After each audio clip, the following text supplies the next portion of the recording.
mo sila. Ice Pizza, iboto niyo si Diana. Magaling siyang presidente. Kesa naman kay Karina tsaka Mary, di ba? Of course, hindi sila pwedeng maging president ng O school, Bunnies, no? buti nandito kayo. Nat, nandito yung notebook mo. Nakaka-disappoint yung score mo. Ice, gawa mo akong cappuccino.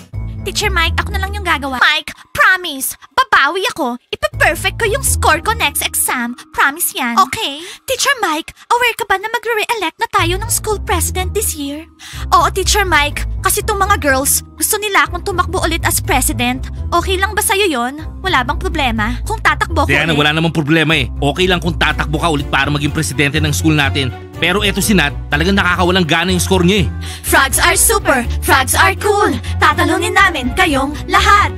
Frogs are the best. Frogs are super, frogs are cool. Tatalunin namin kayong lahat. Frogs are the best. Ano, Bunnies? Wala pa rin kayong fourth member? Nakakaawa Hello naman. Frogs, kumusta? Nakakabwisit talaga tong mga palakang to ah. Hindi lang ikaw yung naiinis, mascot. Girls, hayaan nyo na sila. Hindi naman nila ako iboboto.